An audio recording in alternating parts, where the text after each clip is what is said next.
La increíble historia del Antiguo Testamento, desde la creación del mundo hasta el exilio de Israel. Antes de sumergirte en esta historia, suscríbete y activa la campanita. Tu clic impulsa este mensaje de fe y sabiduría hasta los rincones donde más se necesita. Gracias por ser parte. Imagina el instante cero cuando la nada misma se rompe con un susurro colosal y la oscuridad se ilumina como si 1000 soles nacieran a la vez. Sea la luz. Así recuerda el Génesis, el principio de todo. Un estallido de orden en medio del caos que, según la Biblia, no duró microsegundos, sino 6 días divinamente estructurados. Primero la claridad y la penumbra. Luego el firmamento que separa aguas inferiores y superiores. Después las masas terrestres que emergen como gigantes desde un océano embravecido. Brotaron hierbas, árboles frutales y un vergel de aromas primigenios. El sol y la luna trazaron sus órbitas inaugurando el compás del tiempo. Aves y peces llenaron el cielo y las profundidades. Y por fin, en el 6º día, Dios modeló al ser humano a su imagen, varón y hembra, dotándolos de aliento divino, capacidad de nombrar cada criatura y la facultad temible y sublime de elegir. Con ellos el Creador plantó un jardín al oriente, en Edén, cuyo nombre evoca deleite. Allí convergían 4 ríos, Pisón, Gihón, Tigris y Éufrates, pistas geográficas que sitúan el relato en la fértil media luna de Mesopotamia, donde las primeras civilizaciones sembraron trigo y erigieron zigurats.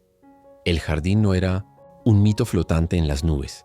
La tradición hebrea lo describe como un espacio tangible, con árboles verdaderos y corrientes de agua dulce, custodiado por la delicada armonía entre cielo y tierra. En medio destacaban 2 árboles, el de la vida, símbolo de inmortalidad, y el del conocimiento del bien y del mal, cuya fruta resumía la libertad humana de amar u ofender a su creador. Adán trabaja la tierra como jardinero sacerdote, y Eva comparte su vocación y dignidad. No hay jerarquías injustas ni dolor. La narración bíblica subraya la igualdad esencial. Ambos eran uno, reflejo de la unidad divina. Sin embargo, la serpiente, descrita como más astuta que todos los animales, propone un atajo. El día que coman de ese fruto serán como Dios. La tensión dramática radica en esa oferta de divinidad sin obediencia. Al probarlo, sus ojos se abren, pero no para contemplar alturas celestiales, sino para descubrir su desnudez moral. Se cosen hojas de higuera, inventando la primera prenda y el primer intento de cubrir la culpa. Cuando Yahvé recorre el huerto a la brisa del día, el idilio se convierte en juicio. Adán culpa a Eva, Eva a la serpiente, y la serpiente queda sin defensa. El veredicto inaugura dolores de parto, sudor del rostro para ganar el pan y enemistad perpetua entre la estirpe humana y la del ofidio. No obstante, incluso en esta sentencia hay un hilo de esperanza. La protoevangelio, la promesa de una descendencia que aplastará la cabeza de la serpiente. Dios viste a la pareja con túnicas de piel, primer sacrificio al derramar sangre, animal, y los expulsa para impedir que en estado caído coman del árbol de la vida y perpetúen su desgracia. 2 querubines y una espada flamígera sellan la entrada de Edén, recordando a Israel y a toda la humanidad que el camino de regreso exige redención. Así termina el primer gran acto de la historia bíblica. La creación gloriosa, la libertad probada y la caída que explica por qué el dolor, la muerte y la búsqueda de Dios marcan la experiencia humana desde tiempos inmemoriales.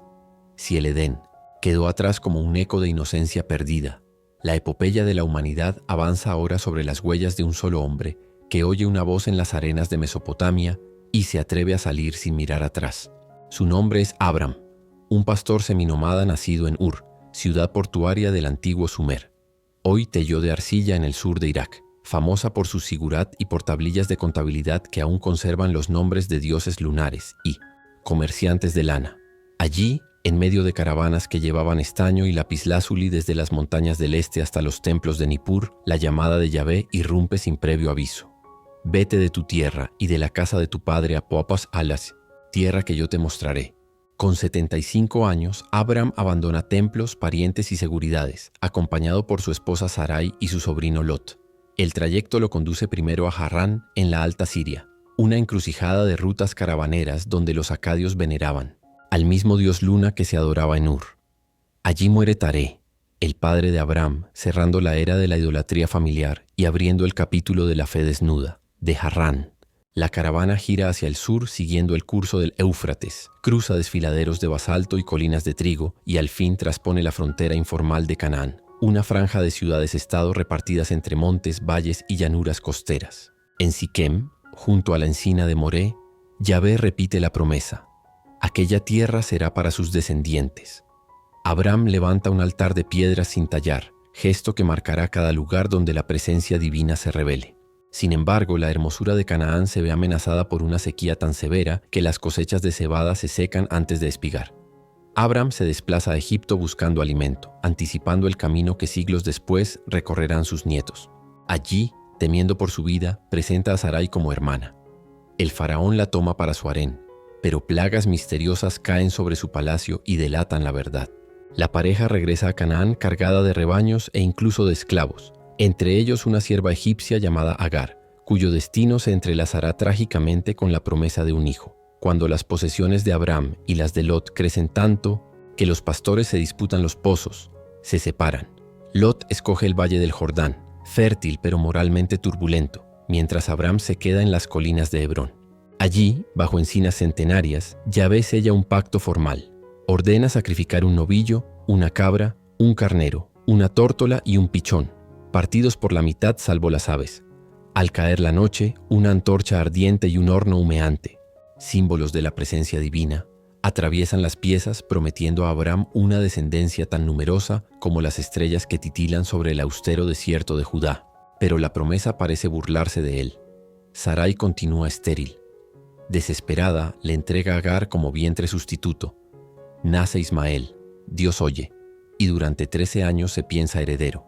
Entonces, a los 99, Abraham es circuncidado y recibe un nuevo nombre, Abraham, padre de multitudes.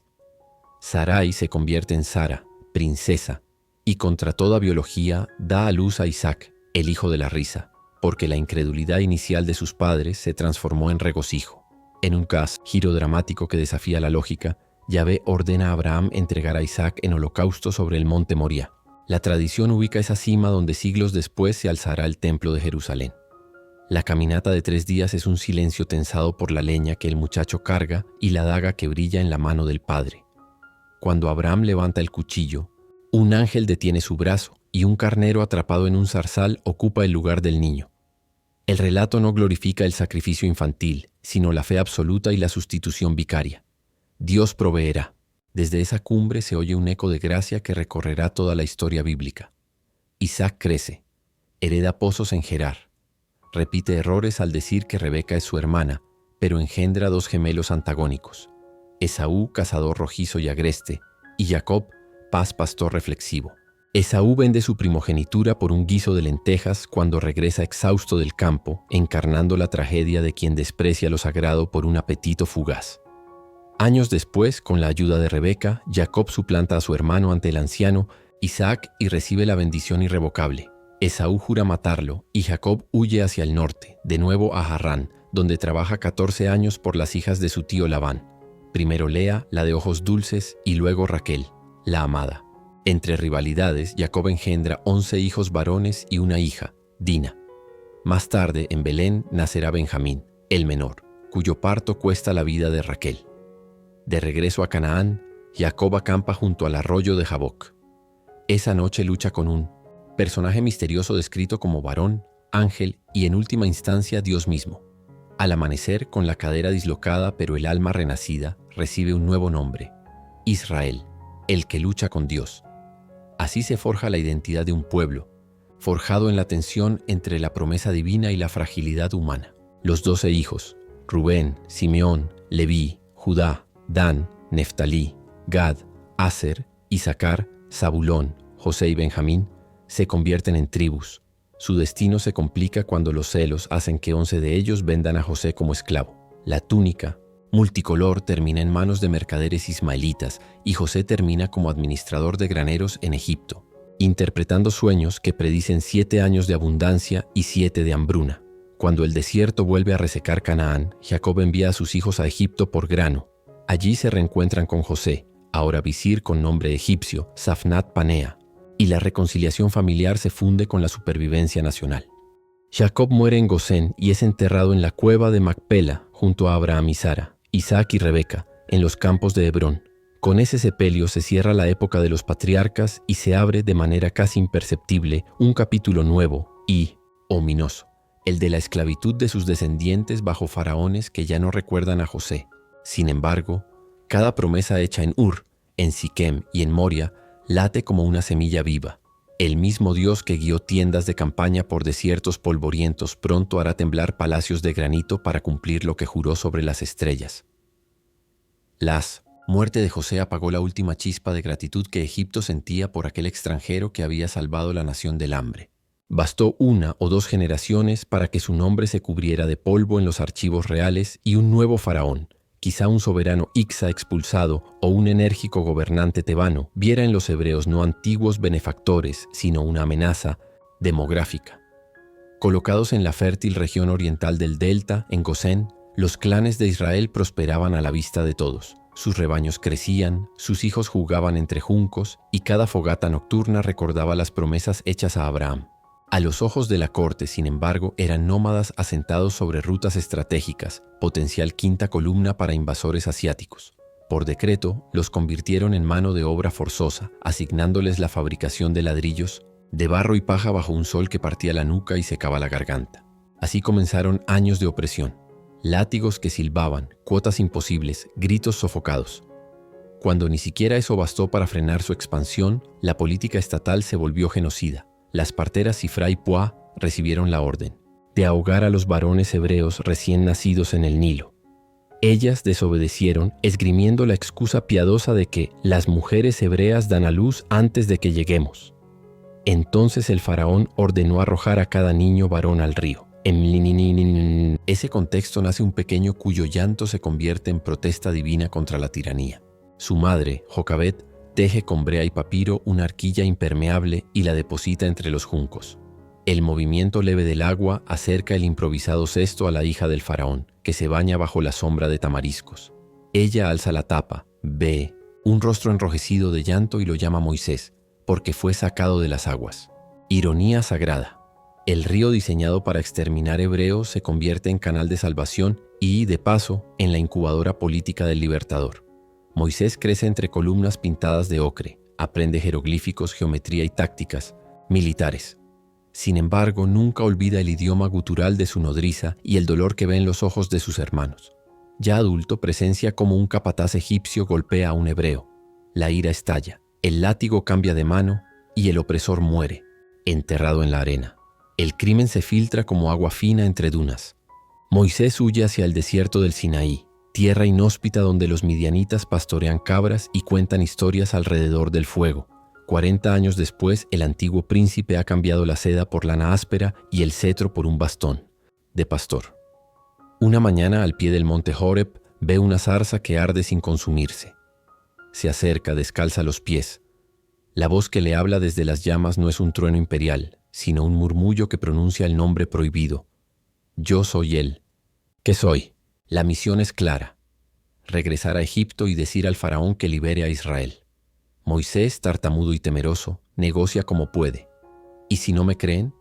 Dios convierte su vara en serpiente, su mano en lepra blanca, el agua del Nilo en sangre.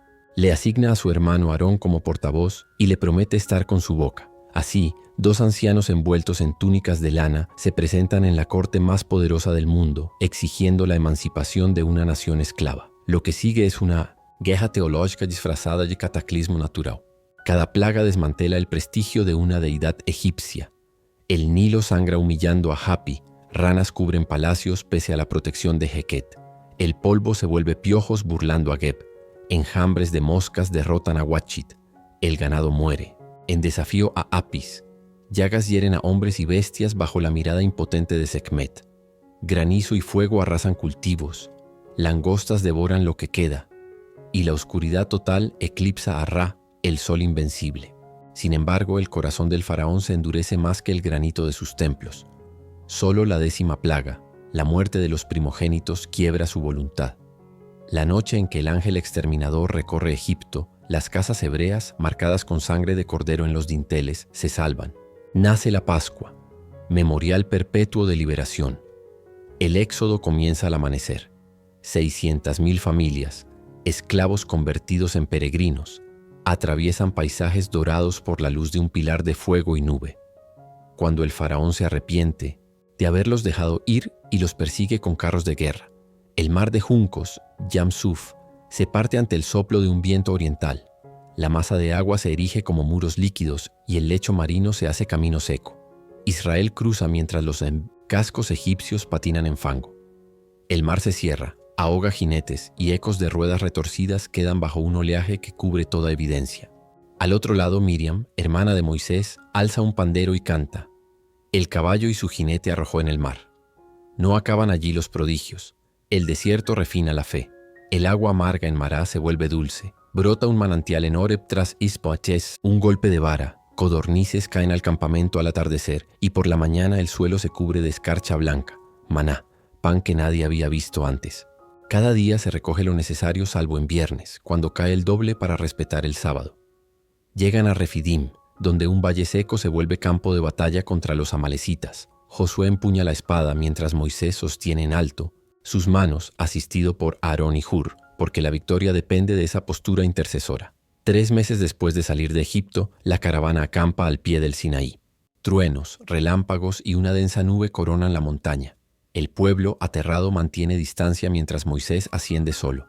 Durante 40 días recibe tablas de piedra grabadas con los 10 mandamientos y planos detallados de un santuario portátil donde la gloria de Dios habitará entre ellos. Abajo, la impaciencia se metamorfosea en idolatría. Un becerro de oro hecho con zarcillos y anillos sustituye al Dios invisible. Moisés desciende, arroja las tablas, las rompe y quema el ídolo molido, mezclando sus cenizas con agua para obligar a la gente a beber su propia infidelidad. Sin embargo, vuelve a subir y suplica misericordia. Yahvé renueva el pacto, escribe de nuevo la ley y revela su nombre como compasión y fidelidad. Bajo esa segunda oportunidad se erige el tabernáculo. Un armazón de madera de acacia recubierta de oro, cortinas carmesíes, lámparas de aceite y un arca que guarda las tablas, un frasco de maná y la vara de Aarón florecida. Cuando la construcción termina, una nube envuelve la tienda y la gloria de Yahvé llena el interior con tal intensidad que ni Moisés puede entrar. Es la señal de que Israel ya no es un grupo de esclavos errantes, sino una nación con identidad divina, leyes propias y la presencia de su Dios en medio del campamento. El Éxodo cierra así su círculo inicial, de los hornos de ladrillos al monte sagrado, del látigo al culto, del silencio forzado al canto de libertad. Pero el desierto aún se extiende en todas direcciones. Lo que falta ahora no es la mano poderosa de Dios, sino la obediencia de un pueblo que debe aprender a vivir como hijos después de haber sobrevivido como siervos. Cuando la nube se alzó del tabernáculo y la trompeta de plata rasgó el amanecer, toda la tribu volvió a empaquetar tiendas, desmontar cuerdas y plegar cortinas sagradas. Así comenzaba cada jornada en ese laberinto de arena que los cronistas llamarían desierto de Sin. Una columna de fuego guiaba las noches y una nube matinal trazaba la ruta diurna. Pero el pueblo tardó poco en descubrir que el problema principal no era ignorar el camino, sino el peso de su propio corazón. Apenas quedaron atrás las faldas del Sinaí, surgió la primera queja. No tenemos carne. Yahvé envió codornices hasta cubrir el campamento, pero con la saciedad llegó una plaga que diezmó a los glotones. A los pocos días, otro lamento. Nos cansamos del maná. La monotonía de aquel pan celestial se convirtió en espejo de sus ansias insaciables, y esa rebeldía cotidiana fue el verdadero desierto que tuvieron que cruzar. El momento decisivo llegó en Cades Barnea, un oasis de palmeras al borde norte del Negev. 12 espías, uno por tribu, se adentraron 40 días en la tierra prometida y regresaron cargados de uvas gigantes, granadas y higos. La evidencia de la fertilidad era tan abrumadora que tuvieron que colgar un racimo en un palo entre 2 hombres. Sin embargo, 10 de ellos describieron ciudades amuralladas como fortalezas celestes y habitantes tan altos que nos veíamos como langostas. Solo Josué y Caleb animaron a avanzar. El miedo colectiva se volvió motín. Propusieron elegir un nuevo líder y regresar a Egipto. Esa noche Dios dictó la sentencia más amarga. Por cada día de espionaje, 1 año de peregrinación, toda una generación moriría en el desierto salvo los 2 fieles. A la mañana siguiente, como niños que intentan enmendar la falta con flores tardías, varios guerreros subieron sin permiso a conquistar la región montañosa, pero fueron barridos por amalecitas y cananeos en la batalla de Hormá. Era la prueba de que fe sin obediencia no basta. Mientras los cadáveres se acumulaban en dunas anónimas, la rebelión tomó forma interna. Coré, Datán y Abirán, levitas de alto rango, cuestionaron la autoridad de Moisés y Aarón. «Todo el pueblo es santo», clamaron. «¿Por qué? ¿Ustedes se elevan sobre la congregación?». La tierra se rasgó bajo sus pies y los engulló vivos. Un fuego devoró a 250 hombres que blandían incensarios de bronce. Aún así, la murmuración continuó y una plaga repentina mató a 14.700. Solo cesó cuando Aarón se interpuso con su incensario encendido entre los moribundos y los vivos. Para zanjar de una vez la cuestión, 12 varas, una por tribu, fueron depositadas en el santuario. Por la mañana, la vara seca de Aarón reverdeció, echó flores de almendro y produjo frutos, señal visible de que el sacerdocio no era asunto de encuestas sino de elección divina. Con el paso de los años, viejos líderes fueron cayendo. Miriam murió en Cades. Aarón subió al monte Hor, entregó su manto a su hijo Eleazar y expiró mientras el pueblo veía descender el ocaso. La sed, constante enemiga, estalló de nuevo en Meribá. Moisés, exasperado, golpeó la roca 2 veces en lugar de hablarle, como se le ordenó, y el agua brotó, pero aquel arrebato le costó la entrada en la tierra que tanto ansiaba. Poco después, serpientes abrasadoras mordieron a los insurrectos.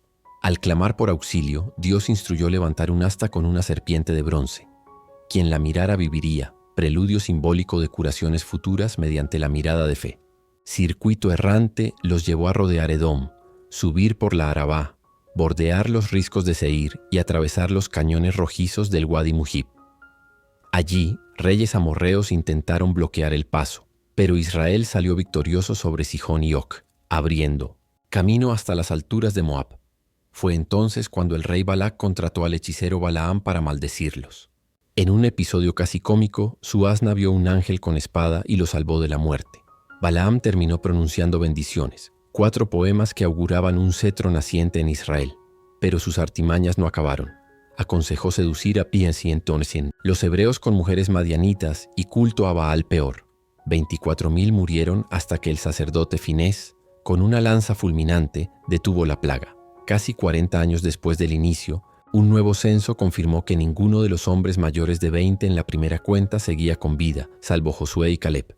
Las hijas de Zelofejad obtuvieron reconocimiento legal de herencia, un adelanto sorprendente dentro del sistema patriarcal circundante. El Jordán quedaba al alcance de la vista, azul y serpenteante. Pero antes de cruzar, Moisés reunió al pueblo y pronunció 3 largos discursos que hoy forman el Deuteronomio. Repasó la ley, recordó los desatinos y martilló el Shema. Escucha, Israel, Yahvé nuestro Dios, Yahvé uno es, amarás al Señor tu Dios con todo tu corazón, para que la fe no se diluyera entre cultos foráneos. En la llanura de Moab, mirando hacia el oeste, Moisés ungió a Josué con la imposición de manos. Subió solo al monte Nebo y desde la cima de Pisgá contempló el valle del Jordán, Jericó y las colinas de Efraín teñidas de primavera. La voz divina le mostró la tierra prometida y le recordó que sus pies no la pisarían. Allí murió, y Dios mismo, dice la tradición, cavó su tumba en un lugar que nadie conoce. El duelo duró 30 días. Luego, la nube se levantó una vez más, pero esta vez apuntó hacia el norte, donde las aguas del Jordán esperaban abrirse como espejo de fe. El desierto con sus tumbas anónimas quedaba atrás. La nación estaba forjada, y la obediencia aprendida a sangre y arena se convertiría en el pasaporte de su destino. La nube ahora apuntaba al norte, y bajo el mando de Josué bin Nun, la nación cruzó el Jordán en un espectáculo que evocaba el paso del mar de juncos. Las aguas se detuvieron más arriba, cerca de la ciudad de Adam, mientras el cauce aguas abajo se secó hasta el mar muerto. 12 hombres levantaron piedras del lecho del río y las erigieron en Gilgal como señal perpetua de que el mismo Dios que abrió mares podía detener ríos en temporada de crecida. El rumor de este prodigio desmoralizó a los reinos cananeos. Jericó cerró sus puertas, Ai preparó emboscadas y los jebuseos de Jerusalén reforzaron murallas. Sin embargo, la estrategia de Yahvé distaba de los manuales de guerra. En Jericó los sacerdotes debían rodear la ciudad una vez al día durante 6 jornadas, con el arca flanqueada por trompetas de cuerno de carnero. El 7º día dieron 7 vueltas y al final de un estruendo de shofares y gritos, los muros de adobe se desplomaron como cartas mojadas. Solo Rahab, la posadera que había ocultado a los espías, y su familia sobrevivieron. Su casa, marcada por un cordón escarlata, se convirtió en emblema de la misericordia que se abre paso en medio del juicio. No todo fue fulminante victoria. En Ai, el pequeño ejército israelita sufrió una derrota vergonzosa porque Acán había ocultado tesoros anatema bajo su tienda. Una confesión pública y una ejecución restablecieron la santidad del campamento antes de que Josué tendiera una astuta emboscada que redujo la ciudad a cenizas. Cuando los gabaonitas fingieron ser embajadores de una tierra lejana y pidieron alianza, Josué juró paz sin consultar a Yahvé y terminó con siervos perpetuos cortando leña para el altar. Esta mezcla de obediencia y error se convirtió en patrón de la campaña. 5 reyes amorreos, temiendo el avance hebreo y enfurecidos por la deserción de Gabaón, sitiaron la ciudad. Josué marchó durante la noche y al amanecer desató la batalla de Bet-Horón. Granizo letal cayó del cielo y un clamor inaudito rasgó la historia. Sol, detente en Gabaón, luna en el valle de Ayalón. El poema marcó la memoria colectiva como signo de un día prolongado por intervención divina. Las campañas del sur y del norte, salpicadas de nombres como Lachish, Hebrón, Hazor y Merom, duraron años, y aún así muchas ciudades quedaron sin conquistar.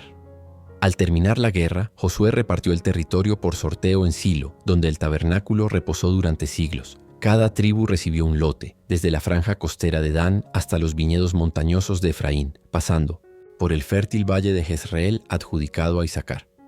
Leví quedó sin tierra, compensado con 48 ciudades dispersas y el derecho sacerdotal.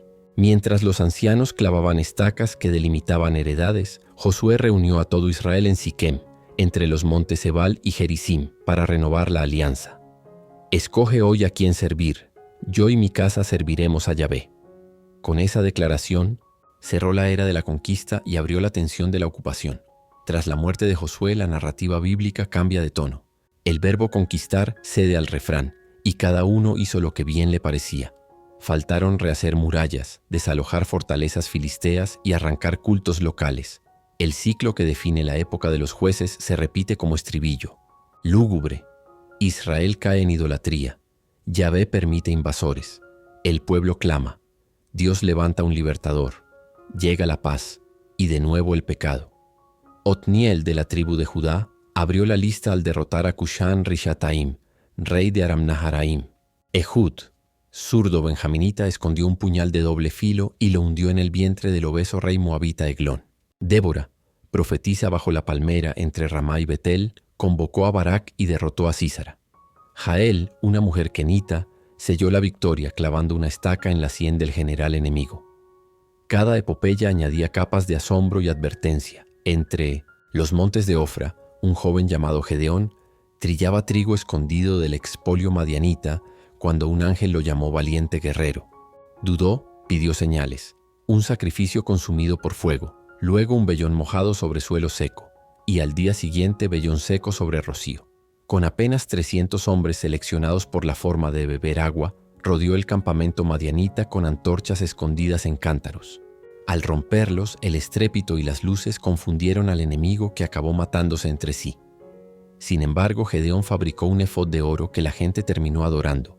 El héroe se volvió nudo de idolatría que su hijo Abimelec usó para proclamarse rey mediante un fratricidio brutal que dejó a Siquem en ruinas. Samsón, nazareo desde el vientre, encarnó otra paradoja, fuerza titánica y debilidad moral.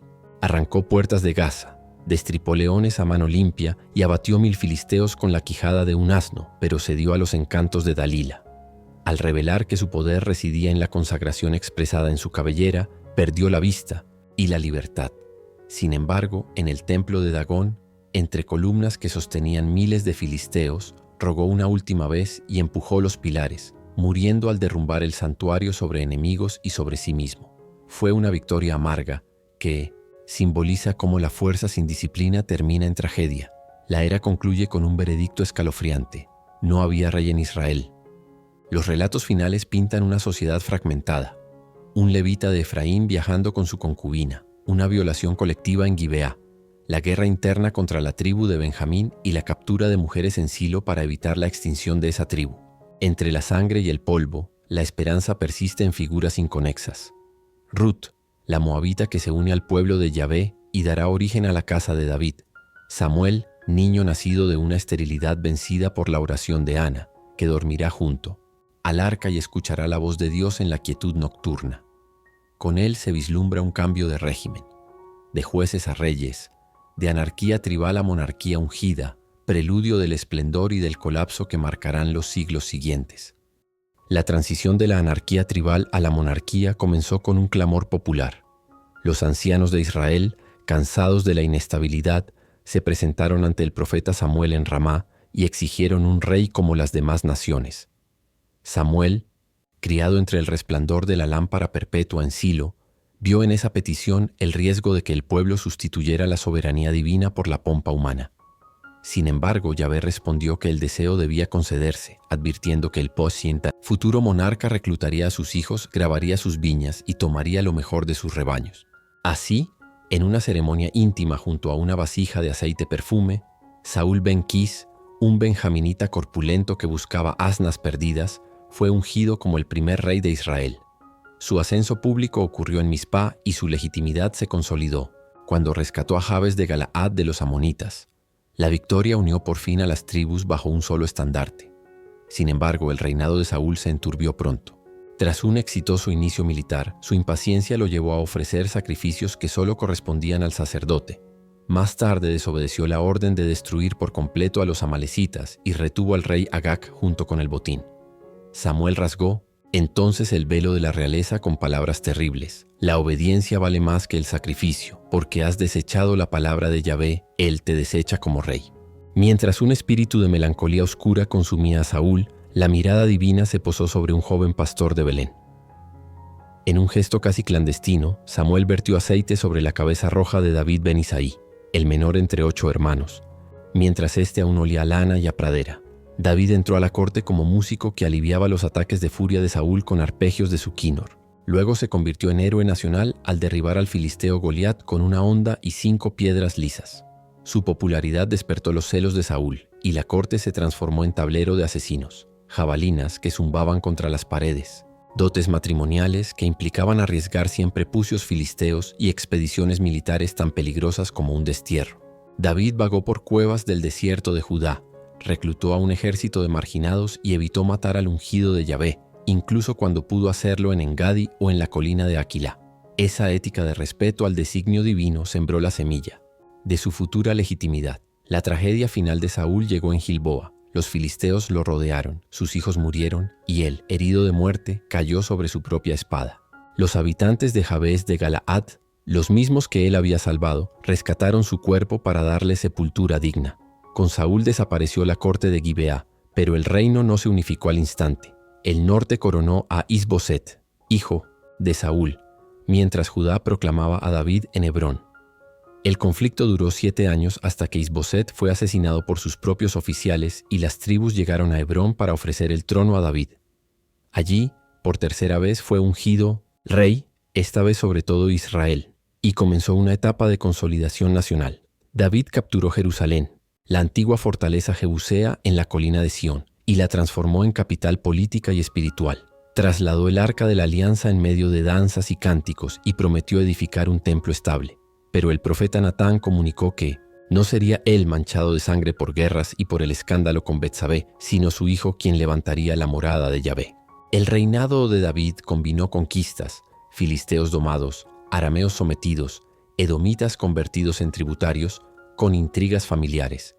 La violación de Tamar por su medio hermano Amnón, el asesinato de Amnón a manos de Absalón, la siguiente revuelta de Absalón que obligó a David a huir descalzo por el valle del Cedrón y la guerra de las 2 puertas que terminó con Absalón colgado de un terebinto. Aún así, la visión escatológica del trono davídico eterno quedó grabada en el pacto que Natán pronunció. Un descendiente perpetuo gobernaría y su reino no tendría fin. El heredero fue Salomón, hijo de Betsabé, cuya ascensión estuvo marcada por intrigas en torno a Adonías. Una vez seguro en el trono, Salomón pidió sabiduría y recibió fama, riquezas y alianzas, matrimonios con princesas moabitas, amonitas, sidonias y egipcias que trajeron consigo dioses extranjeros. Su obra cumbre fue el templo, levantado en 1970, 7 años con cedros del Líbano flotados por el mar hasta Jope y artesanos fenicios bajo la dirección de Hiram de Tiro. El santuario centró la fe israelita. Cámaras laterales, pilares de bronce, un mar de fundición sostenido por bueyes, querubines dorados que extendían sus alas sobre el arca. En la dedicación, la gloria de Yahvé llenó la casa como nube, repitiendo el Sinaí dentro de muros de piedra. La prosperidad alcanzó tal nivel que la plata se volvió casi despreciable y las crónicas hablaban de monos, pavos reales y marfiles que llegaban en naves de Tarshish, pero la suntuosidad trajo agrietamientos. Los impuestos, las levas de trabajo forzado y la tolerancia al culto a Astarte y Milcom sembraron resentimiento. Al morir Salomón, su hijo Roboam viajó a Siquem para ser coronado. Allí Jeroboam, antiguo capataz del norte, exigió alivio de 1.900 cargas. Roboam consultó a los consejeros jóvenes y respondió con arrogancia: «Mi dedo meñique es más grueso que la cintura de mi padre». 10 tribus se rebelaron y proclamaron a Jeroboam rey, formando el reino de Israel con capital primero en Siquem y luego en Samaria. Roboam retuvo Judá y Benjamín desde Jerusalén. Así nació la fractura que marcaría los próximos 2 siglos. Un norte próspero pero inestable, un sur más pequeño pero con el templo. Jeroboam, temiendo que sus súbditos peregrinasen a Jerusalén, erigió becerros de oro en Betel y Dan, introduciendo un cisma litúrgico que los profetas denunciarían como pecado original de Israel. Reyes sucesivos como Omri fundaron dinastías poderosas. Acab se casó con Jezabel de Tiro e instituyó el culto oficial a Baal, desafiado por Elías, que convocó fuego del cielo en el Carmelo y oyó el silbo apacible en Horeb. Por otro lado, en Judá, reyes como Asa y Josafat emprendieron reformas, mientras otros como Manasés sumergieron el templo en idolatría con altares astrales. La historia se deslizó hacia la confrontación entre justicia profética y poder real. Amós clamó desde Tecoa contra los lujos de Samaria. Oseas usó la metáfora de su matrimonio con Gomer para denunciar la infidelidad nacional. Isaías tuvo visiones de un trono alto y sublime que llenaba el templo, y predijo a un Emanuel que nacería de una virgen. Miqueas vio nacer al gobernante futuro en Belén, y avisó que los príncipes odian el bien y aman el mal. En medio de este torbellino, las potencias regionales crecieron. Asiria, bajo Tiglat-Pileser III, avanzó con ejércitos profesionales, carros de hierro y deportaciones masivas como política de terror. Oseas, último rey del norte, rompió vasallaje y buscó ayuda egipcia. En respuesta, Salmanasar V sitió Samaria por 3 años. La ciudad cayó en 722 a.C. Sus habitantes fueron llevados más allá del Jabor y del Grande, y colonos extranjeros repoblaron la región creando los orígenes de los samaritanos. El reino de Israel desapareció como entidad política, cumpliéndose la advertencia profética de que la idolatría rompería su suelo bajo los pies.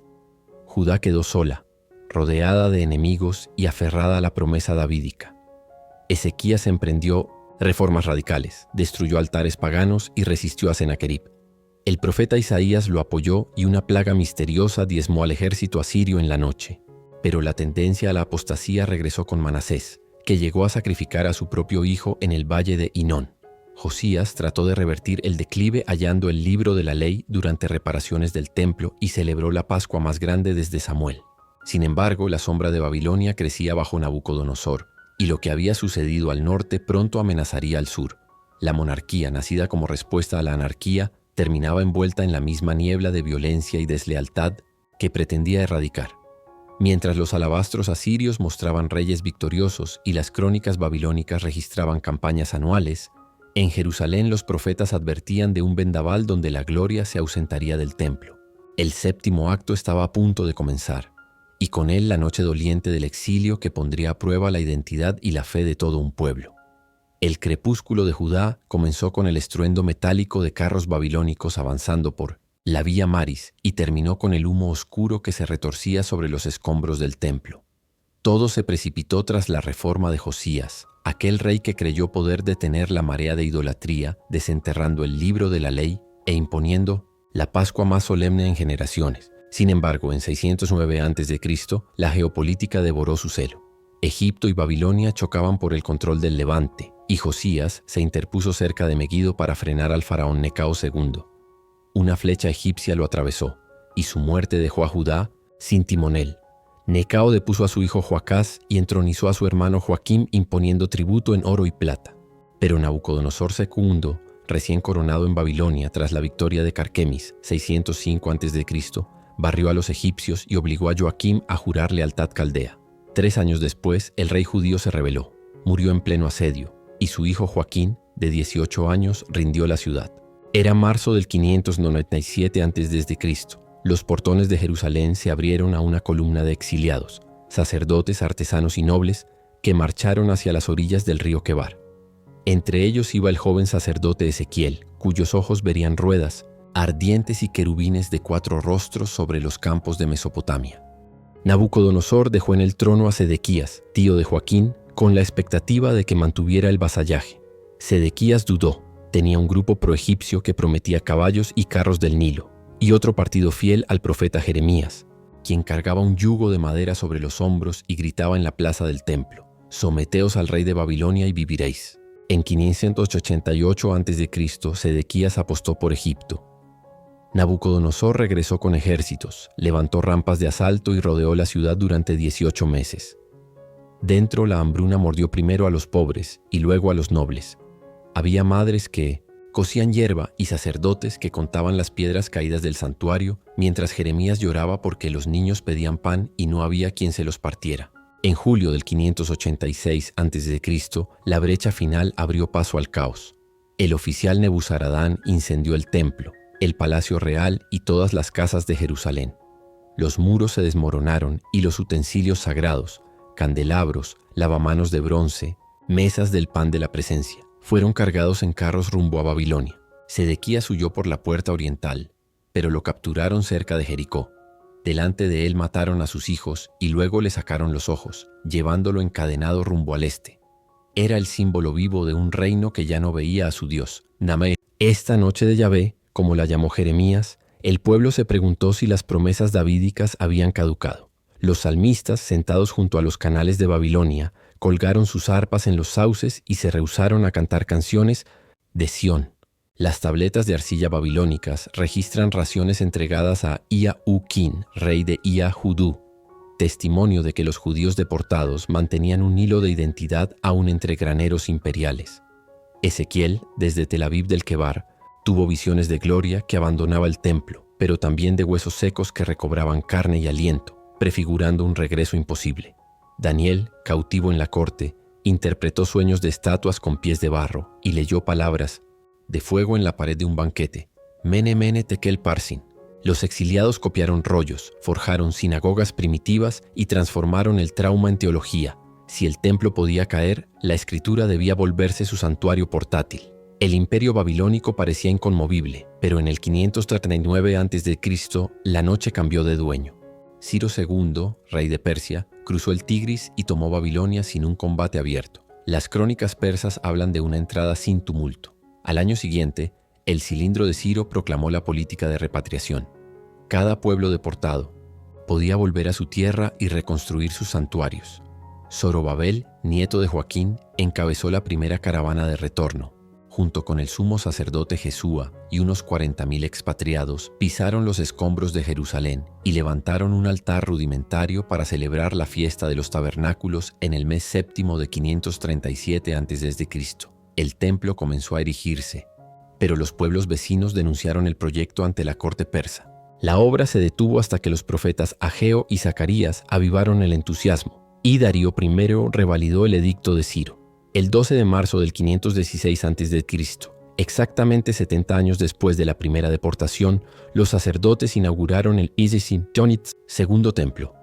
Quienes recordaban el esplendor salomónico lloraron mientras los jóvenes gritaban de alegría. El estrépito mezclado llegó, según dice Esdras, hasta lo alto del cielo. No obstante, la restauración fue más que ladrillos. En 458 a.C. llegó Esdras, erudito de la ley, con una carta del rey Artajerjes I que le concedía autoridad para enseñar Torá y reestructurar la vida religiosa. 13 años después, Nehemías, copero real, obtuvo permiso para reconstruir las murallas derrumbadas. Con espada en una mano y paleta en la otra, obreros levantaron en 52 días los bastiones que las huestes de Nabucodonosor habían demolido un siglo antes. Esdras leyó la ley en la plaza de la Puerta del Agua desde el alba hasta el mediodía, y el pueblo respondió con lágrimas y luego con un banquete de alegría, porque el gozo de Yahvé es vuestra fortaleza. Así nació un judaísmo centrado en la escritura, la oración y la memoria ritual, el mismo que siglos después sostendría a la diáspora desde Alejandría hasta Hispania. La noche del exilio, por tanto, no terminó en resignación, sino en una redefinición radical de la fe. La monarquía davídica había desaparecido, pero la esperanza de un ungido futuro, un Mesías, se afianzó aún más. El profeta Isaías de la escuela postexílica habló de un siervo sufriente, cuyas heridas traerían sanidad. Malaquías anunció que el sol de justicia nacería con sanidad en sus alas. Y Zacarías describió a un rey humilde cabalgando en asno, no en carro de guerra. La promesa de un nuevo pacto, escrito no en tablas de piedra, sino en corazones de carne, emergió como eje de identidad para un pueblo sin corona, pero con una misión universal: portar la luz del único Dios a todas las naciones. Así concluye la travesía desde la gloria creativa del Génesis hasta los lamentos del cautiverio y la tenue aurora del retorno. El Antiguo Testamento cierra su gran arco narrativo con un Israel reconstruido externamente y sobre todo renovado internamente en espera de un cumplimiento mayor. La historia que comenzó con un jardín custodió ahora su esperanza en un templo modesto y en rollos de pergamino, mientras las caravanas persas cruzaban el litoral fenicio y los vientos del Mediterráneo traían rumores de futuros imperios. La fidelidad divina, probada en cada etapa, seguía susurrando en hebreo, arameo y persa que la última palabra nunca sería la destrucción, sino la restauración y la vida. Si esta historia tocó tu corazón, déjanos tu comentario y comparte este video para que más personas descubran el poder de la fe y el amor verdadero. Gracias por estar con nosotros y nos vemos en la próxima historia.